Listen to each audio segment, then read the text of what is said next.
Oke, Assalamualaikum warahmatullahi wabarakatuh. Perkenalkan, nama saya Muhammad Rapli dari kelas 2 PAIA dengan NIM 248101091. Baik, di sini saya akan membuat video ujian tengah semester untuk mata kuliah Kitab Kuning, yaitu membaca kitab, menjelaskan membaca kitab serta artinya, menjelaskan dan qawaidnya. Nah, langsung saja. Bismillahirrahmanirrahim. Adorokta ilma, kamu mendapatkan ilmu. Qala, berkata, bi'abin goniyin, dengan bapak yang kaya tadi, li'annahu, karena sesungguhnya dia, kana yastoni'u, suka berbuat, bihi, dengan kekayaan itu. Ahlal ilmi, kepada ahli ilmu, wal fadli, kepada ahli keutamaan. Fa'innahu, karena sesungguhnya hal itu, sababu ziyadatil ilmi, menjadi sebab bertambahnya itu. Li'annahu, karena sesungguhnya dia dengan begitu, syukron adalah bersyukur, ala ni'mati, kepada nikmat, al-akli, kepada akal, wal ilmi, dan kepada ilmu. Wa innahu, sesungguhnya hal itu, sababu ziyadatil adalah sebab menjadi bertambahnya ilmu. Qila, dikatakan, qala, pernah berkata Abu Hanifah rahimahullah, yaitu pernah berkata Abu Hanifah rahimahullah, semoga Allah merahmatinya, innama adoroktu, hanyalah adoroktu, saya bisa mendapatkan ilma, kepada ilmu ini, bilhamdi wasyukri, dengan sering mengucap alhamdu, wasyukri, dengan syukur. Fakullama fahimtu, maka fahimtu, saya tahan, sayan, sesuatu, minal ulumi, dari ilmu, wawufiktu, dan saya diberi pertolongan, ala fikhin, untuk memahami, wa hikmatin, dan hikmah, kultu, saya berkah. Alhamdulillahi ta'ala. Fajdada, maka bertambah-tambah, ilmu saja, wahakadha, dan demikian yang bagi pantasnya, li talibil ilmi, bagi pelajar, an yastagila, hendak menyibukkan diri, bisyukri, dengan bersyukur, bil lisani, baik dengan lisannya, wal janani, dan dengan harinya, wal arkani, dan anggota tubuh lainnya, wal mali, dan hendaklah menilai pelajar, wal mali yaro, dan hendaklah menilai pelajar, al fahma, bahwa pemahaman, wal ilma, dan ilmu, wat taufiqo, dan pertolongan, minallahi ta'ala, yaitu semuanya dari Allah subhanahu wa ta'ala. Wa yatlubu, dan hendaklah mencari pelajar, al hidayata, yaitu petunjuk, minallahi ta'ala, kepada Allah subhanahu wa ta'ala, biddu'ai, dengan berdoa, lahu wat tadzarru'i, dan dengan menampakkan sifat rendah hati kepada Allah. Ilaihi fa innallaha, karena sungguhnya kepada Allah, hadin, adalah pemilik, manis tahda, maka siapa saja yang memiliki petunjuk, kepada Allah, fa ahlul haqqi, maka ahli hak, wahum, mereka itu, ahlus sunnah wal jamaah, adalah orang pemegang teguh sunnah dan jamaah. Tolabu, karena mereka meminta, al-haqqo, yaitu hak, minallahi ta'ala, kepada Allah subhanahu wa ta'ala. Al-haqqi, maha besar, al-hadi, maha memberi petunjuk, al-mubin, maha jelas, al-asim, maha menjaga, fahadahumullahu, maka kepada mereka memberi petunjuk. Allah Ta'ala, yaitu kepada Allah subhanahu wa ta'ala, wa ansomahum, dan menjaga kepada mereka, anid dholalati, dari kesesatan. Wa ahlu dholalati, sedangkan ahli sebab, ajabu, mereka merasa bangga, bira'yihim, dengan pendapat mereka, wa aqlihim, dan kecerdasan, tolabul haq, mereka telah mencari hak. Oke, untuk membaca kitab dan perkata sudah selesai. Kita lanjut ke penjelasan dan qawaid. Baik, saya akan menjelaskan penjelasan isi kitab yang tadi telah saya baca. Yang dapat saya ambil yaitu yang pertama adalah kekayaan sebagai sarana ilmu. Dalam sebuah dialog di dalam kitab ini, seorang alim pernah ditanya, dengan apa engkau mendapatkan ilmu? Ia menjawab dengan jujur dan penuh kerendahan hati, dengan ayahku yang kaya.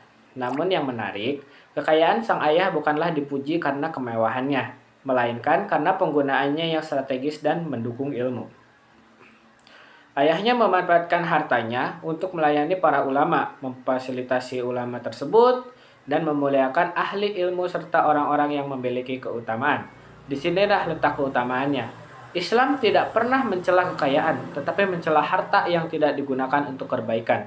Justru kekayaan yang disalurkan untuk maslahat agama, mendukung pendidikan, atau menopang perjuangan dakwah mendapat tempat tinggi dalam ajaran Islam. Orang tua yang membiayai anaknya belajar agama, membantu pesantren, mencetak kitab atau mencari kitab, atau membiayai ulama untuk mengajar. Mereka bukan hanya bagian dari ekosistem keilmuan, tetapi telah mensyukuri nikmat harta dengan cara yang paling tinggi nilainya di sisi Allah Subhanahu wa taala.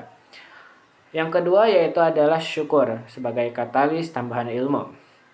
Ilmu bukan hanya bertambah melalui membaca, mencatat, atau menghafal. Dalam teks yang dikaji disebutkan bahwa syukur adalah sebab bertambahnya ilmu, karena ia adalah bentuk pengakuan atas nikmat akal dan ilmu. Ini merupakan pemahaman mendalam bahwa ilmu itu adalah anugerah. Dan seperti segala nikmat lainnya, ia hanya bertambah jika disyukuri. Syukur dalam Islam bukanlah sekadar ucapan alhamdulillah di bibir, tapi bagaimana seseorang memanfaatkan nikmat itu pada tempatnya. Maka seorang penuntut ilmu harus menyalurkan ilmunya untuk kebaikan, menjaganya dari penyalahgunaan, serta membaginya kepada orang lain tanpa pamrih.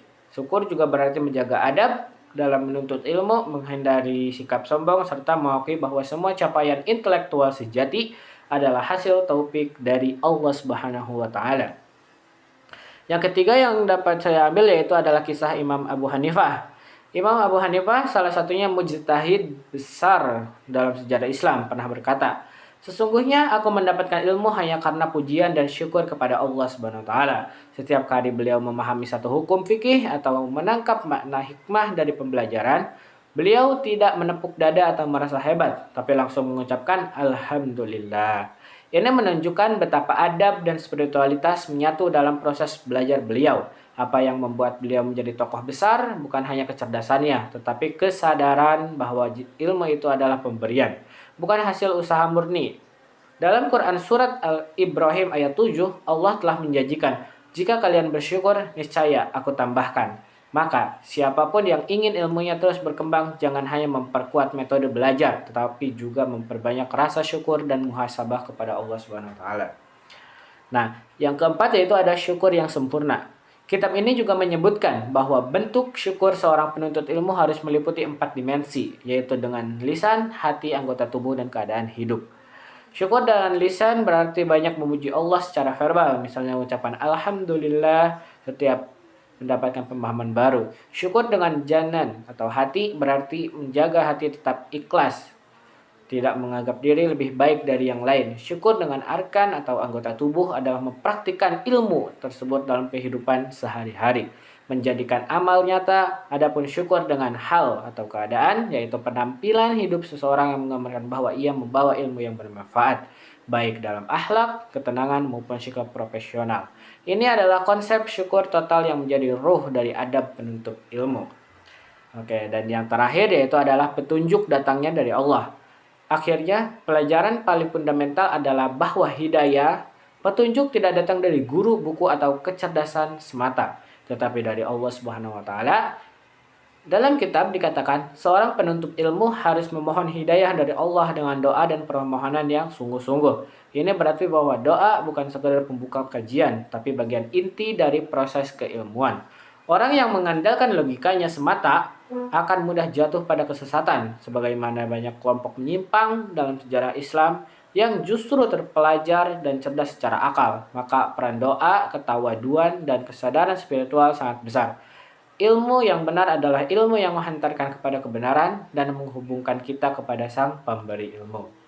Nah, yang dapat saya ambil dari isi kitab yang telah tadi saya bacakan yaitu seperti itu. Oke, pertama-tama saya akan menjelaskan tentang bab i'rab terlebih dahulu. I'rab adalah perubahan akhir kata yang karena kemasukan amil baik, ambil lafzi atau takdiri. Amil itu penyebab berubahnya kalimat. Amil ada banyak yang saya tahu, di antaranya amil nawasib, amil jawazim, dan amil maknawi ibtida.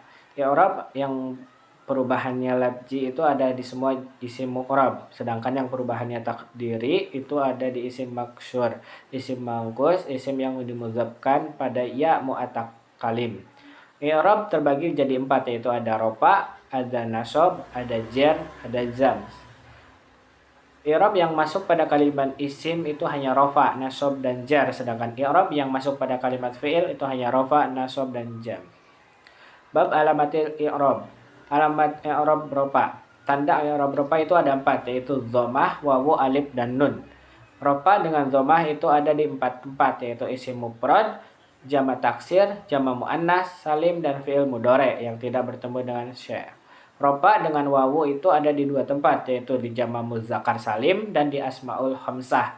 Rofa dengan alif itu hanya ada di isim tasniyah. Rofa dengan nun itu ada di fi'il yang bertemu dengan syai'. Alamat i'rab nasab. I'rab nasab itu ada 5 alamat, yaitu fathah, alif, kasrah, ya, dan membuang nun. Nasab dengan fathah itu ada di 3 tempat, yaitu isim mufrad, jamak taksir, fi'il mudhari yang kemasukan amil nawasib dan tidak bertemu syai'. Nasab dengan alif hanya ada di asmaul khamsah. Nasab dengan kasrah ada di jamak muannas salim. Nasab dengan ya ada di isim tasniyah dan jamak muzakkar salim. Nasab dengan membuang nun itu ada di af'aul khamsah. Alamat i'rab jar. Alamat i'rab jar itu ada tiga, yaitu kasrah, ya, dan fathah. Yang pertama ada jar dengan kasrah di isim mufrad, munsyarif, jamak taksir munsyarif, dan jamak muannas salim. Jar dengan ya ada di 3 tempat, yaitu asmaul hamsah, isim tasniyah, dan jamak mudzakkar salim. Yang ketiga itu nasab dengan fathah, hanya ada di isim ghair musyarif, yaitu isim yang tidak menerima tanwin. Yang keempat adalah kalimat jam. Tanda i'rab jam ada 2 saja, yaitu sukun dan membuang nun. Jam dengan sukun hanya ada di fi'il mudhari yang sahih akhir. Jam dengan membuang nun itu ada di fi'il mudhari yang mutal akhir dan fi'il-fi'il yang alamat rofanya dengan nun. Oke, baik, saya akan menjelaskan qawaid yang telah tadi saya baca di dalam kitab. Nah, yang pertama ada kata adraktu ilma, yaitu kalimat ini terdiri dari fi'il dan maf'ul. Kata adraktu adalah fi'il madi dari fi'il adraka yudriku yang berarti mendapatkan atau menyusul. Akhiran tu menunjukkan domir mutasil sebagai fa'il, sedangkan al-ilma adalah maf'ul bih dari fi'il tersebut. Dan karena ia objek maka harus dalam keadaan mansub atau berharokat fathah. Yang kedua yaitu ada qala Abu Hanifah rahimahumullah. Nah, kata qala adalah fi'il madi yang artinya ia berkata. Subjek dari kata kerja ini adalah Abu Hanifah, di mana Abu adalah bagian dari asma al-khamsah karena ia marfu, karena menjadi fa'il dari qala, maka bentuk hurufnya adalah huruf wawu, bukan dhammah biasa. Kata rahimahumullah adalah jumlah fi'liyah tersendiri yang artinya semoga Allah merahmatinya. Rahima adalah fi'il madi, hu adalah maf'ul bih, dan Allahu adalah fa'il subjeknya. Nah, yang ketiga yaitu ada kullama fahimtu qultu alhamdulillah. Kata kullama adalah harf syartiyah atau kata syarat yang berarti setiap kali. Ia membentuk jumlah syartiyah yang artinya akan diikuti oleh fi'il dan jawab syarat. Fahimtu adalah fi'il madi ditambah dhamir fa'il, aku artinya aku memahami. Setelah itu qultu juga fi'il madi ditambah fa'il aku, maka struktur kalimat ini adalah setiap kali aku memahami atau aku berkata. Kalimat setelahnya yaitu alhamdulillah adalah jumlah ismiyah dan menjadi maf'ul qaul dari qultu. Nah, yang keempat yaitu ada yan bagi li talibi ilmi an yastaghila. Kalimat ini adalah bentuk nasihat dengan menggunakan fi'il lazim. Yan bagi yang artinya sepatutnya atau semestinya. Fi'il ini tidak membutuhkan objek dan sering diikuti dengan jar wa majrur. Li talibil ilmi terdiri dari huruf jar li, dan isim talib dalam bentuk idzafah dengan al-ilm. Keduanya majrur, lalu masuk partikel an, huruf nasib yang menyebabkan fi'il setelahnya yastaghila menjadi mansub berharokat fathah. Artinya seorang penuntut ilmu seharusnya menyibukkan diri. Nah, segitu saja penjelasan qawaid dari saya, yaitu dari awal, yaitu baca per kata serta penjelasan dan qawaidnya. Apabila ada kesalahan mohon dimaafkan. Karena saya manusia biasa. Benarnya dari Allah, salahnya dari saya. Kurang dan lebihnya mohon maaf. Wabillahi taufiq wal hidayah. Wassalamualaikum warahmatullahi wabarakatuh.